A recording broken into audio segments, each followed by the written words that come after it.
Ayan, okay na po. Umandar na po yung Suzuki Espresso.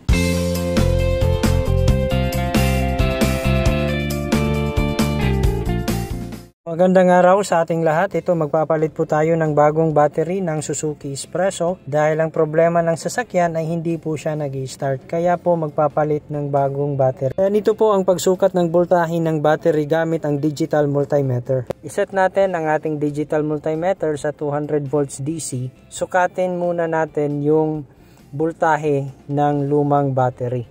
Ilagay lang natin yung ating red test rod doon sa may positive na terminal. Kung may plus sign, yung terminal na malapit sa plus sign, yan po yung positive. Samantala, itong black test rod naman, ay ilalagay po natin ito dito sa negative terminal. Yan po yung may minus sign. So, sige, sukatin na natin ang voltage ng ating lumang battery. Ayan po, meron po tayong nasukat na 11 volts. So, ibig sabihin, mababa na po siya sa 12 volts na voltahe. Ngayon naman, sukatin natin ang voltahe ng ating bagong battery. Inilagay natin ang ating red test rod doon sa positive terminal. Yung black test rod naman ay sa negative terminal. Meron po tayong nasukat na 12.7 volts. Sunod na gagawin natin dito ay ikakabit na po natin itong bagong battery doon sa sasakyan na Suzuki Espresso. Dito na po tayo sa paglalagyan ng ating bagong battery. Yan po ay para sa negative terminal at ito naman po ay para sa positive terminal.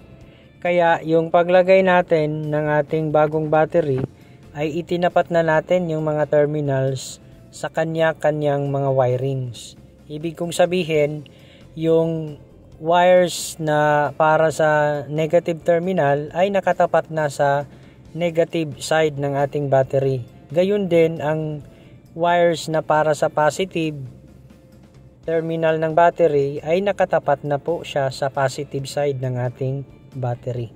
Sunod na gagawin natin dito ay ikakabit na po natin yung ating wirings doon sa mga terminals ng ating battery.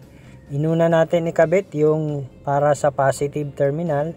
Gumamit tayo dito ng 10 mm na wrench. Tapos sinigpitan po natin yung pagkakabit ng ating wirings doon sa terminals ng ating battery. At ibinalik natin yung kanyang rubber cover.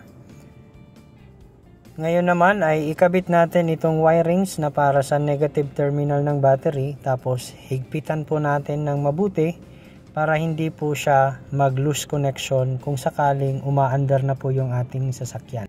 Pagkatapos po niyan ay ikakabit na natin dito ang battery clip. Ito po siya. Yan.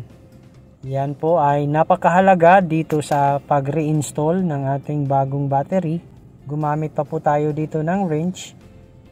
Number 8 mm po yung ating ginamit dito. Ngayon naman subukan natin kung mag-i-start ba ang ating Suzuki Espresso. Dahil nagpalit na po tayo ng bagong battery. Ayan, okay na po. Umandar na po yung Suzuki Espresso.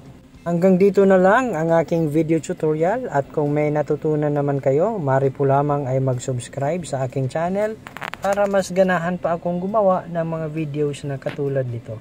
Hanggang sa muli, maraming salamat po.